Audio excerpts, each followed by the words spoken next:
নমস্কার সকলকে, সোহাগের মা রান্নাঘরে আপনাদের সকলকে স্বাগত।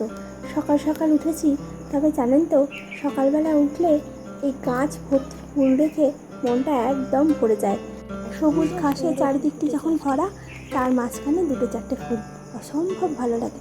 চলুন, রান্নাঘরে এখন এসেছি। সকাল সকাল একটি ম্যাগি তৈরি করব। সোহাগ স্কুলে যাবে, সেই উদ্দেশ্যে এই ম্যাগিটি। তবে জানেন তো ম্যাগিটি খুব তাড়াতাড়ি করতে হবে, সোহাগের দিকে উঠে পড়েছে।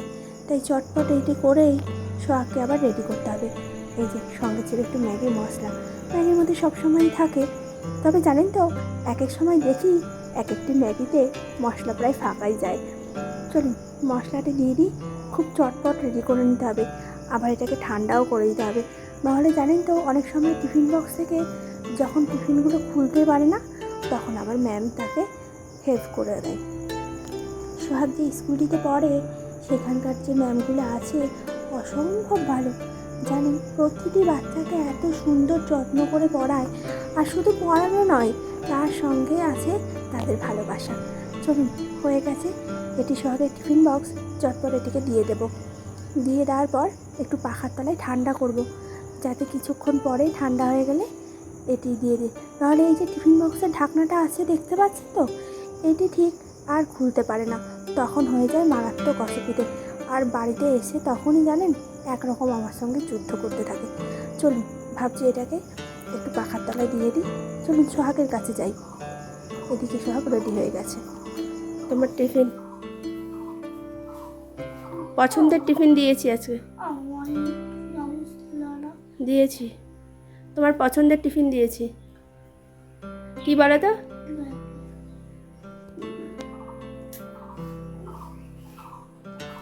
আর স্কুলে যা যা হচ্ছে সব সুন্দর করে লিখে নিয়ে আসবে, ঠিক আছে? আর আন্টি কি কি পড়ালো এসে বাড়িতে বলবে। সোহাগ যাওয়ার পরপরই কিচেনটাকে ভালো করে পরিষ্কার করে নিয়েছি। তবে জানেন তো যখন থাকে বাড়িতে দুষ্টুমির তার শেষ নেই। চলুন এদিক এদিক করে ভালো করে সব কিছু দেখে শুনে নেব। আর যা আজকে বাজার সবজি আসবে সেগুলোকে পরিষ্কার করে ধুয়ে মুছে নেব। এদিকে জানেন তো জামরুল গাছটি থেকে বারবার করে জানেন জামরুল পড়তেই থাকছে। এই যে সকালবেলায় এই এতগুলো জামরুল কুড়িয়ে নিয়ে এসেছি, জানেন প্রতিদিনই ঝরে যাচ্ছে। তবে কারণটা বলছি জানি না। অনেক জল দেওয়া হচ্ছে গাছটিতে, তারপর ওষুধপত্রও দেওয়া হচ্ছে। আবার এক একজনে বলছে ঝরে যাওয়ার সময় এই রকমই নাকি জামরুল একটা একটা দুটো করে ঝরতে থাকে। সকালবেলা জানেন এক গোছা ফুল নিয়ে এসেছে চন্দন। অসম্ভব ভালো লাগে আমার এই রজনীগন্ধার স্টিকগুলো, তাই এক একদিন নিয়ে আসা হয় বাড়িতে। ভাবছি এগুলোকে একটু এই যে সামনে যে ড্রেসিং টেবিলের একটা ফুলদানি আছে তাতে রাখবো। দাঁড়ান একটু কেটে নিয়ে আসি। রজনীগন্ধার স্টিকের ডাঁটগুলি এত বড় বড় হয়, না কাটলে ফুলদানিতে মানায় না।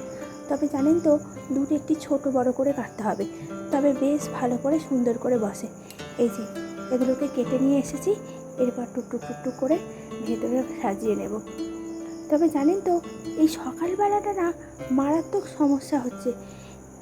একরকম তো অভ্যাস ছাড়াই সকালবেলাতে 10টার সময় স্কুল থাকে, তবে সেই অভ্যেসটা নেই বলে আরও মারাত্মক সমস্যা। তবে জানেন তো এই গরমের সময় এত সুন্দর সকালবেলা ওঠাটাও ভীষণ ভালো। তবে সকালবেলা ওঠা খুব দরকার মানুষের। চন্দন সব সময় বলে যে ভোরবেলা ওঠা স্বাস্থ্যের পক্ষে ভীষণ ভালো। বছরে 365টি দিন, তবে জানেন তো এই 365 দিনের মধ্যে চন্দন ভোরবেলা 4:30টার সময় উঠে পড়ে। চলুন স্টিকগুলোকে রাখা হয়ে গেছে, অসম্ভব সুন্দর লাগছে। নিচে এই নোংরাগুলো পড়েছে, দাঁড়ান এগুলো একটু পরিষ্কার করে নিই, নাহলে আবার পরে অসুবিধা। সোহাগ এসে আবার ঘরের মধ্যে সব কিছু ছিটিয়ে সেগুলোকে আরও বেশি করে নোংরা করবে। এখানে এক গ্লাস জল দেব, তবে এক গ্লাস জলে হবে কিনা জানি না, যদি না হয় পরে আবার একটু বেশি করে দিয়ে দেবো। এইরকম ফুল দিয়ে সাজানোর ইচ্ছে সবসময়ই থাকে, তাই চন্দন বাজার থেকে দেখলে পরেই এরকম নিয়ে আসে। তবে জানেন তো রাতের বেলা এই রজনীগন্ধার সুন্দর গন্ধ বেরোয়। চলুন এটিকে যেখানে জায়গায় সেইটিতে রেখে দিই, এই জায়গাটিতেই থাকে। তবে জানেন তো জায়গাটি একটু ভালো করে পরিষ্কার করে দেবো। এর আগেও একটা রজনীগন্ধার স্টিক ছিল এখানটায়, দাঁড়ান এই যে এই গাছটি তো আপনারা দেখেছেনই, এত ভালো লাগে গাছটিকে দেখে, এত সুন্দর পাতা। তবে এটি ফলস। দাঁড়ান, জায়গাটিকে ভালো করে পরিষ্কার করে নিই। আর এই যে পেছনে এত সুন্দর গাছগুলো, জানেন তো, তবে গাছগুলোকে দেখতে মারাত্মক সুন্দর। কেউ দূর থেকে দাঁড়িয়ে বলতেই পারবে না যেটি আসল না নকল। গাছের নিচে এই যে পাথরগুলো দেখছেন, আমার বাড়িতে একটি অ্যাকোরিয়াম ছিল, সেখান থেকে এই অ্যাকোরিয়ামের পাথরগুলো দিয়েছি। অ্যাকোরিয়ামটা অবশ্য নেই, যদি থাকতো আপনাদেরকে একটিবার দেখাতাম। এর আগের দিন জানেন তো ফুলদানিটি ভর্তি জল দিইনি, তাই ওই ডালপালাগুলো একদম শুকিয়ে গেছিলো। এই যে এখন এসেছি রান্নাঘরে। রান্নাঘরে আজকে নিরামিষ রান্না হবে, বাজারে যায়নি বলে তাই। তবে জানেন তো এই গাছের সবজি দিয়ে রান্না করার স্বাদই আলাদা। এই যে আমটি দেখতে পাচ্ছেন, এটি আমার গাছের, আবার উচ্ছেগুলিও। ভাবছি আজকে উচ্ছেগুলোকে ভাজা করব। আর এই যে বেগুন পটল ভাজা, একটা নিরামিষ পাঁচমেশালি তরকারি আর আম ডাল। চলুন চটপট রান্নাগুলোকে সেরে নিই।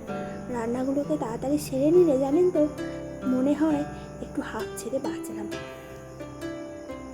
রান্না শেষ হওয়ার পরও থাকে তো নানান রকম কাজ। এই যে পাঁচমেশালি তরকারির মধ্যে ছিল লাল ডাঁটা, এদিকে আছে বেগুন আলু বিনস, ছিল ওই যে পটল, নানা রকম যা যা ঘরে একটু একটু করে সবজি ছিল সব কিছুই দিয়েছি। চলুন কড়াই একটু সাদা তেল দিয়ে নিই, বেগুনগুলোকে চটপট ভেজে নেব। এখানে বসিয়ে দিয়েছি মটর ডাল। তবে জানেন তো আজ একটু তাড়াতাড়ি রান্না করতে হবে, সোহাগ নাহলে চলে আসবে। এই যে সাদা তেল কড়াই দিয়ে দিয়েছি, কড়াইয়ের তেলটি গরম হলেই বেগুনগুলোকে চটপট ভেজে নেব। বেগুন ভাজা আর ডাল দিয়ে ভাত খেতে খুব ভালো লাগে।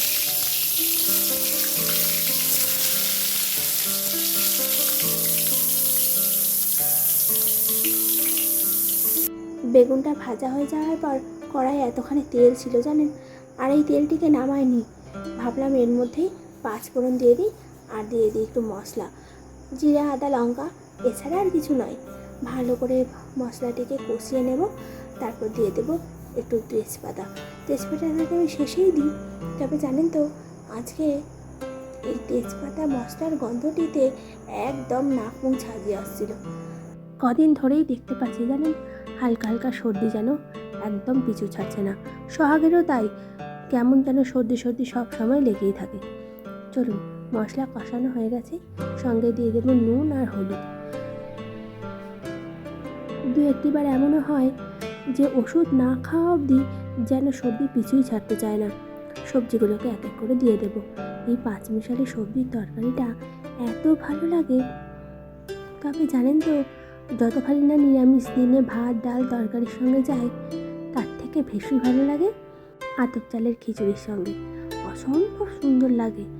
তবে এই নিরামিষ তরকারিতে বেশ খানিকটা সময় লাগে, অনেকগুলো সবজি কাটতে হয় তো, তার সঙ্গে থাকে এই সবজিগুলোকে ভালো করে মশলার সঙ্গে কষিয়ে নেওয়া। এদিকে মনে হয় প্রেসার কুকার ডেকে উঠলো।